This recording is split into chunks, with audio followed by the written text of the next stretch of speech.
नमस्कार दोस्तों, ये video editorial compilation for mains का पार्ट है। आप प्लेलिस्ट में जाके एडिटोरियल की वीडियोस पेपर वाइज और टॉपिक वाइज देख सकते हो। और अगर आप दिसंबर 2019 के बाद की वीडियोस को देखना चाहते हो तो वीडियो के नीचे मौजूद ज्वाइन बटन की सहायता से आप मेंबरशिप को ज्वाइन कर सकते हो। चलिए डिस्कशन स्टार्ट करते हैं। आप जीएस पेपर 2 के इस टॉपिक से आर्टिकल को रिलेट कर सकते हो। 2015 की ये बात है। उस समय प्रधानमंत्री मोदी इंडियन ओशन में 3 छोटे छोटे आइलैंड कंट्रीज की यात्रा पर गए थे, सेशल्स, मॉरिशस और श्रीलंका।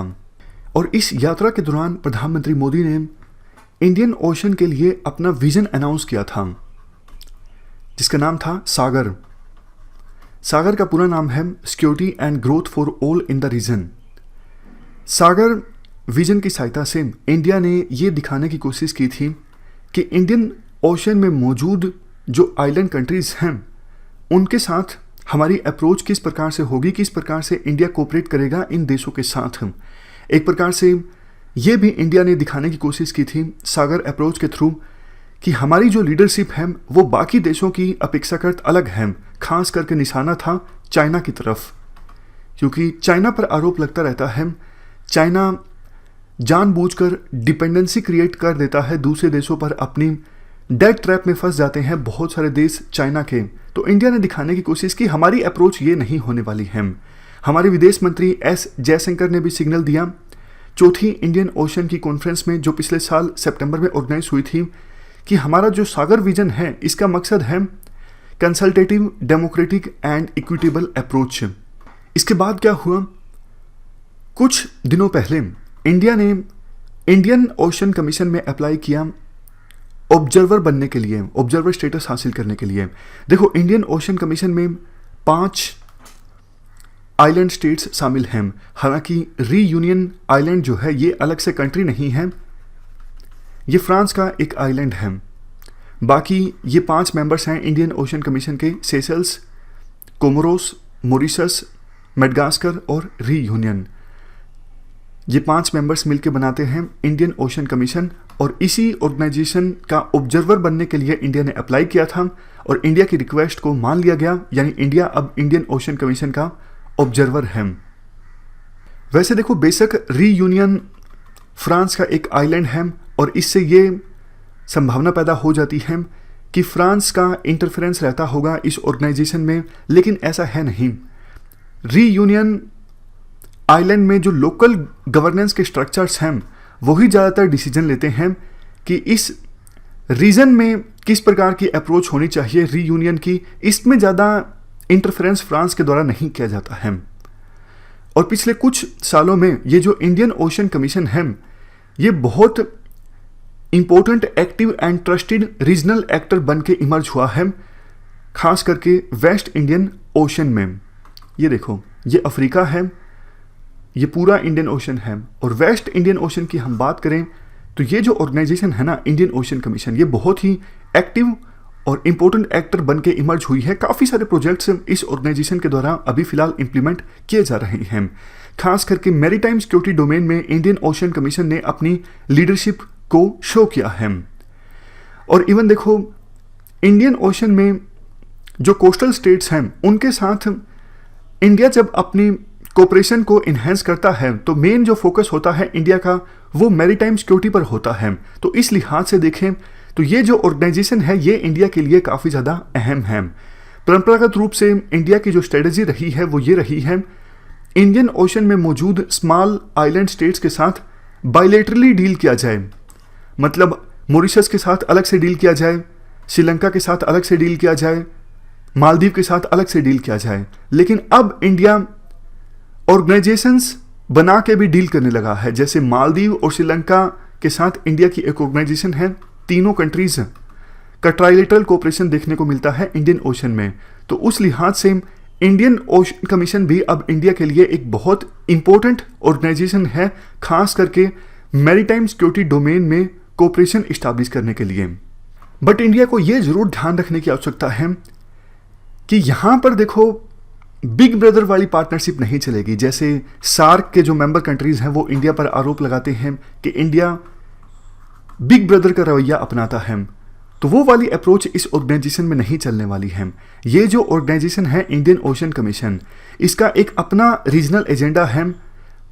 इस ऑर्गेनाइजेशन ने अपना खुद का एक मैरीटाइम सिक्योरिटी आर्किटेक्चर क्रिएट किया है वेस्टर्न इंडियन ओशन में, और उसे इंप्लीमेंट किया जा रहा है इस ऑर्गेनाइजेशन के द्वारा।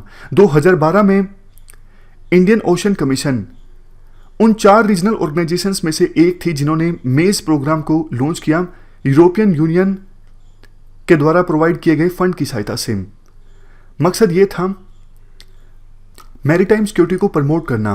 तो ये जो प्रोग्राम है मेज प्रोग्राम, इस प्रोग्राम के अंतर्गत फंड मिला यूरोपियन यूनियन से, और इंडियन ओशन कमीशन ने एक मैकेनिज्म इस्टेब्लिश किया वेस्ट इंडियन ओशन में सर्विलियंस के लिए। और इस मैकेनिज्म के अंतर्गत 2 रीजनल सेंटर्स इस्टेब्लिश किए गए।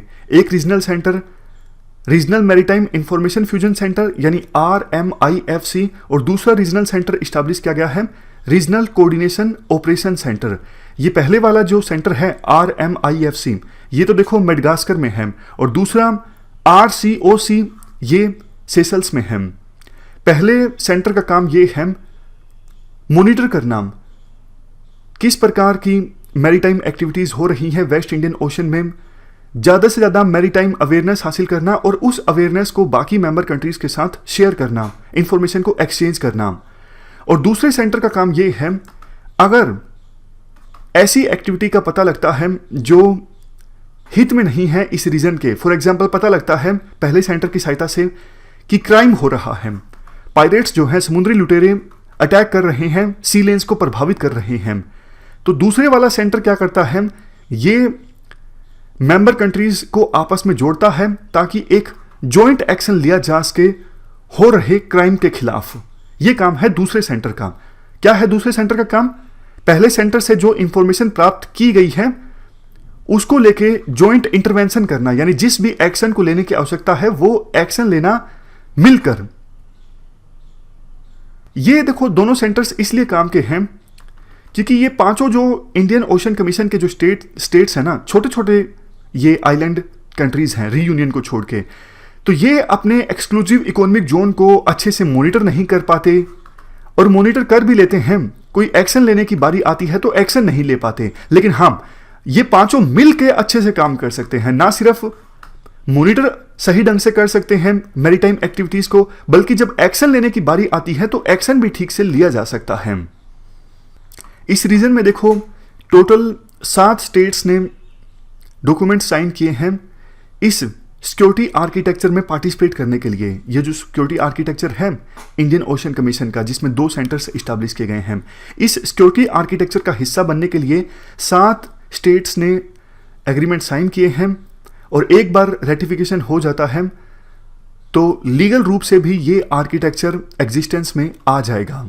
और कई सारे बड़े देश ऐसे हैं जिन्होंने अपना इंटरेस्ट जाहिर किया है कि हम इस सेंटर की इंफॉर्मेशन को एक्सेस करना चाहते हैं।